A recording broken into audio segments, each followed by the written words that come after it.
사도 바울의 전도 여행 최종 목적지는 로마죠. 에베소에서 담대하게 하나님 나라에 관하여 강론하고 권면해서 믿는 사람들이 많이 자복하게 되고 또 결단하는 일들이 일어났어요. 마술을 행하던 자들이 은 5만이나 되는 책을 모아다가 한꺼번에 불살라버리는 이런 결단의 일들이 일어났죠.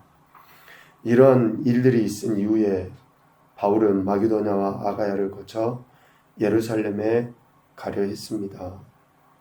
이것은 이후에 예루살렘 교회에서 파송을 받아 로마로 가기 위함, 또 예루살렘 교회의 연보를 전해주기 위함으로 볼 수 있죠. 결국 바울은 하나님께서 자신에게 주신 사명을 감당하기 위하여 어떠한 반대나 위험을 무릅쓰고도 여전히 신실하게 그 일을 감당했습니다. 실질적으로 당시 로마는 세계의 중심이었죠.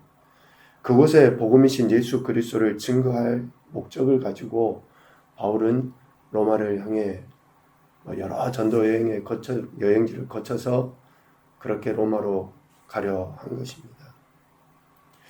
왜 바울이 그렇게 예루살렘에 파송을 받아서 로마에 가서 복음을 전하려 했을까? 사도행전 1장 8절에 보면 땅끝까지 이르러 내 증인이 되리라 라고 주님 말씀하시죠. 이 말씀의 성취를 위함입니다. 바울뿐만 아니라 예수님 믿는 모든 사람들이 보여야 될 태도이죠. 땅끝까지 이르러서 예루살렘뿐만 아니라 온 유대나 사마리아나 하나님께서 보내시는 그 어디든지 가서 증인으로서의 삶을 살라라고 하신 것에 대한 성취를 위해 바울은 로마로 가려 한 것이고, 또 특별히 사도 바울에게 있어서는 개인적인 만남이 있잖아요. 부활하신 예수님께서 다메섹 도상에서 자신을 만나주셨을 때에 실질적으로 이 말씀은 직접적으로 바울에게 하셨다기보다 아나니아를 통해서 하나님께서 부활하신 예수님이 바울에게 주신 사명인데요. 사도행전 9장 15절에 보면 이 사람은 내 이름을 이방인과 임금들과 이스라엘 자손에게 전하기 위하여 택한 나의 그릇이다 라고 말씀하셨잖아요. 이러한 사명을 이루어드리기 위해서 바울은 자신을 방해하는 또 대적하는 그 어떤 세력이 있다 할지라도 당시의 세계 중심이라 할 수 있는 로마를 향해 이러한 전도의 여행을 다녔던 것입니다. 결국 사도 바울은 회심한 이후에 오직 예수 그리스도의 이름을 남녀노소 또 빈부귀천을 막론하고 그리고 유대인이나 헬라인에 상관없이 모든 사람에게 전하기 위하여 불철주야 밤낮을 가리지 않고 그렇게 예수 그리스도의 이름을 전했던 그러한 인물입니다. 오늘 20장 1절부터 말씀을 보면 이제 바울의 소위 말하는 3차 전도 여행이 거의 마무리되죠. 바울은 에베소에서 일어났던 그런 소동이 있었잖아요. 참 바울을 대적하는 사람이 헬라인이든지 또 아니면 또 다른 어떤 이방인이든지 그러면 그나마 또 나았을런지 모릅니다. 그런데 유대인들이 계속 따라다니면서 바울을 괴롭히고 힘들게 한 그러한 일들이 참 많았었죠. 주님의 말씀처럼 원수는 가까이 있고 집안 사람인지도 모르죠. 바울이 이러한 그 소동들을 겪고 난 이후에 오늘 1절에 보면 소요가 그침에 바울은 제자들을 불러 고난 후에 작별하고 떠나 마게도냐로 갔다라고 이야기합니다. 마게도냐로 가서 결국은 예루살렘 또 더 나아가서는 이제 예루살렘에서 로마로 향하기 위한 그러한 여정을 간 거죠. 마게도냐 여러 지방을 다니며 여러 가지 말로 제자들에게 격려하고 헬라 2절에 보면 헬라에 이르러 그리스, 고린도 라고 할 수 있죠. 도착해서 그곳에서 석 달을 지냅니다. 바울이 이렇게 석 달 동안 있다, 또 머물렀다 라고 하는 그 말의 의미 속에는 뭐가 내포되어 있습니까? 그곳에서 그냥 뭐 휴양차 간 게 아니에요. 그곳에서 심신을 좀 쉬도록 그곳에 머무른 게 아닙니다. 석 달 동안 있었다라고 하는 것은 석 달 동안 그곳에서 예수 그리스도의 이름을 증거하고 또 하나님께서 바울에게 주셨던 그런 특별한 은혜 있잖아요. 19장 11절에 이야기하는 것처럼 하나님이 바울의 손으로 놀라운 능력을 행하게 하시니 이런 하나님 주신 능력을 가지고 각양의 사역들을 감당했다. 마게도냐에 이르러 석 달 동안의 이러한 일들을 바울이 한 거예요. 그 헬라 지역에 이르러서. 그러니까 바울은 여전히 하나님께서 자신에게 주신 그 사명을 잊지 않고 또 하나님께서 주신 능력으로 그렇게 한 거죠. 석 달을 지난 후 바울은 배 타고 헬라를 떠나 예루살렘으로 가려 했습니다. 이때 들리는 소식이 뭡니까? 3절 중반 이후에 보니까 특별히 유대인들이 자기를 해하려고 공모함으로 다시 마게도냐를 거쳐 돌아가기로 작정한 거예요. 마게도냐 여러 지역에서 헬라에 이르렀는데 다시 헬라에서 즉 고린도에서 배를 타고 가면 훨씬 예루살렘으로 가기 빠른데 자신을 죽이려 하는 사람들이 있기 때문에 육로로 마게도냐를 거쳐서 돌아가기로 작정했다라고 이야기합니다. 유대인들의 이 공모하다라고 하는 그 공모는 생명을 노리는 필사적인 음모를 뜻합니다. 그냥 만나면 우연히 만나서 죽이는 것이 아니고 해야 하는 것이 아니라 반드시 죽여버리려고 계획을 세워서 치밀하게 그렇게 하는 것이 공모예요. 유대인들이 바울을 죽이려고 공모했다라고 이야기하고 있습니다.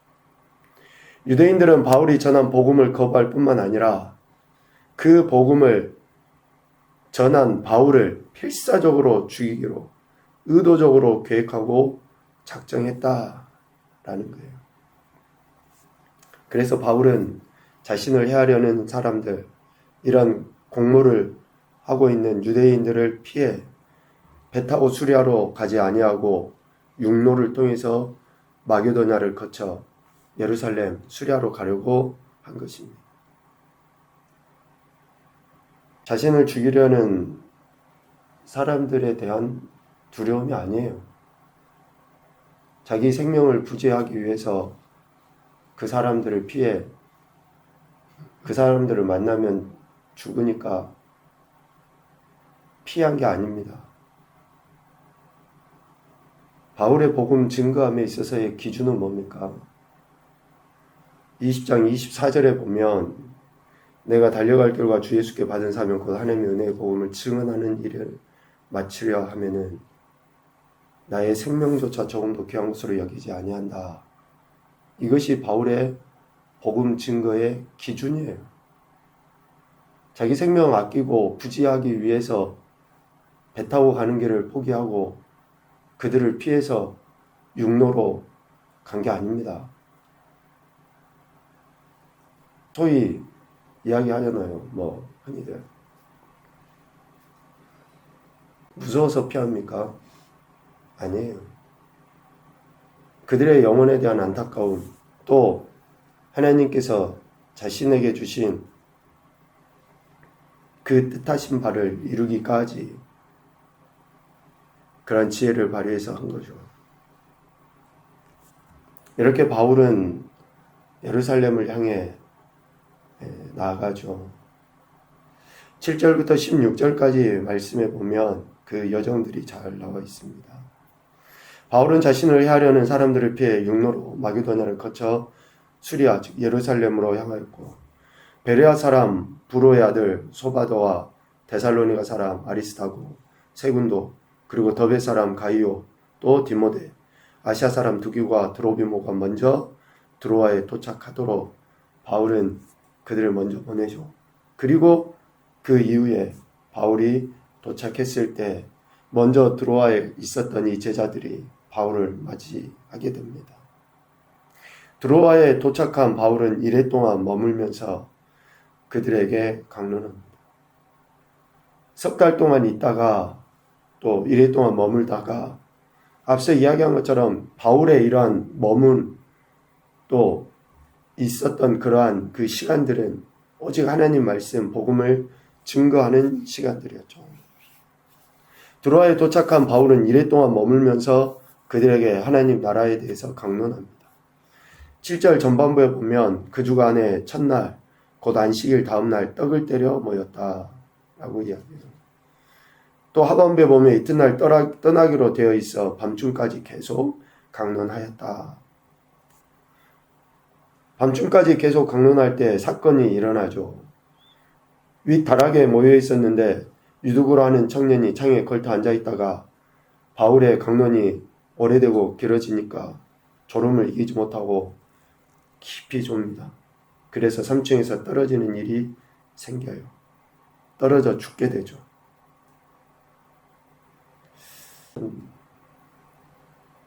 누구의 잘못이라고 잘못을 굳이 따진다면 누구의 잘못일까요? 사도 바울의 잘못일까요? 또 아니면 유두고의 잘못일까요? 이러한 일이 일어나요. 굳이 잘못을 찾을 필요도 없지만 하나님께서 영광을 받으시기 위하여 이러한 일들을 허락하셨다라고 확신을 합니다. 유두고라 하는 청년도 말씀을 듣기 위해 모였고 사도 바울도 하나님 나라를 증거하기 위해 시간이 길어도 어쩌면 시간 가는 줄도 몰랐겠죠. 그렇게 말씀을 전한 거죠. 그러다가 3층에서 떨어져 죽게 됩니다. 10절, 11절 왜 하나님의 영광을 위하여 또 12절까지 보면 왜 하나님의 영광을 위한 일인가 라는 것을 알 수 있어요. 바울이 내려가서 그 위에 엎드려 그 몸을 안고 말하되 떠들지 말라 생명이 그에게 있다. 9절에 분명히 죽었었는데 아직 생명이 있다라고 이야기한 거예요. 그리고 나서 올라가 떡을 떼고 또 위에 또 오래도록 계속 강론하는 거예요. 그리고 바울은 떠났는데 사람들이 어떻습니까? 살아난 청년을 데리고 가서 적지 않게 위로를 받았다. 하나님의 영광을 위해서 지금 이러한 일들은 있는 거예요. 결국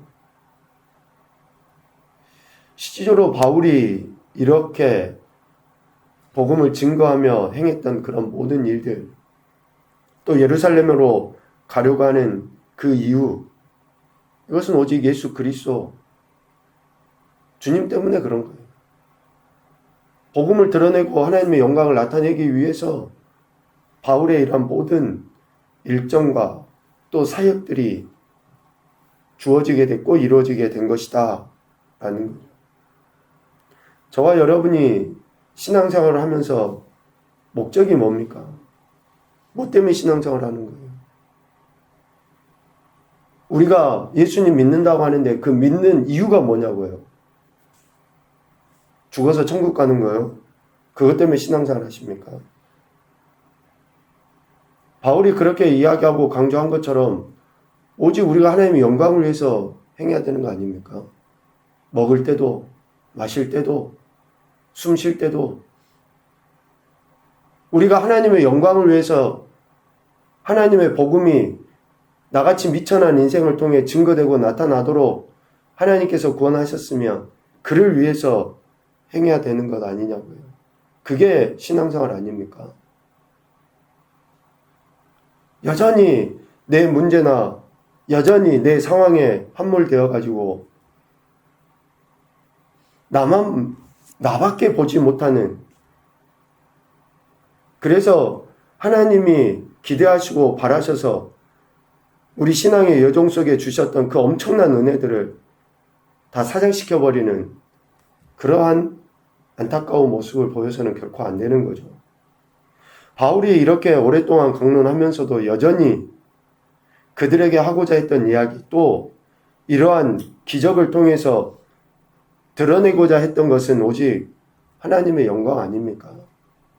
하나님의 기뻐하시는 뜻, 하나님이 기대하시고 원하시는 것을 이뤄드리기 위함 아니냐고요. 이러한 일이 있고 난 이후 바울은 예루살렘을 향해 나갑니다. 그것도 오순절 안에 예루살렘으로 가서 마게도냐와 아가야 지방의 교회가 예루살렘 성도들을 돕기 위해 모금한 연보를 전해주려고 한 것이고, 또 오순절을 지키기 위해서 여러 지방에서 모인 사람들에게 예수 그리스도 복음을 전할 좋은 기회로 삼기 위하여 예루살렘으로 가려고 한 것입니다. 바울은 하나님께서 자신에게 주셔서 놀라운 능력을 행하게 한 것이나, 또 심지어 죽은 사람까지 살리게 하신 것, 이런 것들에 일희일비하지 않죠. 실질적으로 많은 사람들이 바울을 추종하기도 하지만, 또 많은 사람들이 바울을 반대하여 죽이려고 쫓아다녔던 그런 일들이 있었지 않습니까? 그런 것에 감정적으로 빠지지 않고 오직 복음이신 예수 그리스도를 드러내기 위한 목표를 정해놓고 한결같이 헌신하는 그런 모습을 바울이 보인 것입니다. 그래서 예루살렘을 향해, 또 더 나아가서는 로마를 향해 그렇게 복음을 들고 자기의 생명을 조금 더 귀한 것으로 여기지 아니하고 묵묵히 걸어간 것이다 라고 할 수 있습니다.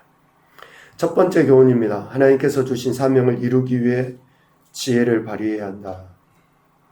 오늘 바울이 유대인들의 공로를 피해서 육로로 예루살렘을 향해 나가려 했던 그것은 하나님 주신 지혜의 표현이라고 할 수 있죠. 두 번째, 목적을 이루기 위해 부차적인 것, 지나쳐도 될 것에 연연하지 말자. 우리가 부차적으로 여겨야 될 게 뭡니까? 하나님이 우리에게 주신 사명, 목적을 이루기에 좀 지나쳐도 될 것이 뭐냐고요? 그런 것들이 있지 않습니까? 그런데 우리는 그것이 더 중요하고 그것에 빠져가지고 안타까운 삶을 살아가고 있는 것은 아닌지. 세 번째, 하나님의 목적은 우리 인생의 영혼육의 생명을 살리시는 것이다.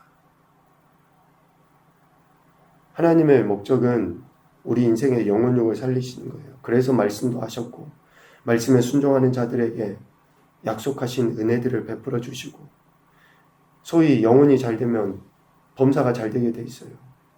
왜 범사가 꼬이고 문제가 생겼습니까? 영혼의 문제 아니에요. 영혼이 올바르지 않는데 어떻게 우리가 기대하는 것에 대해서 이 땅에서 잘 되기를 바랍니까? 얼른 생각이 나죠. 부모를 공경하는 사람들이 이 땅에서 잘 된다고 말씀하시지 않습니까? 부모 공경 안 하는데 어떻게 잘 돼요? 그래서 하나님의 목적은 결국 우리의 영혼육의 생명이에요. 영혼이 잘 되기를 바라시는 거고, 또한 우리가 이 땅의 삶에서 하나님 주신 그 큰 은혜들을 누리며 살아가기를 기대하시는 거죠. 오늘도 저와 여러분에게 이러한 생명의 말씀을 주신 하나님, 또 생명의 말씀을 증거했던 그 사도 바울의 신학, 이런 삶의 모습들을 본받아서 하나님의 목적을 우리 삶 현장에서도 이루어드리는, 그리하여 하나님께서 예비하신 은혜를 많이 경험하고 살아가는 귀하고 복된 한 날이 되실 수 있기를 주님의 이름으로 축복합니다. 아멘.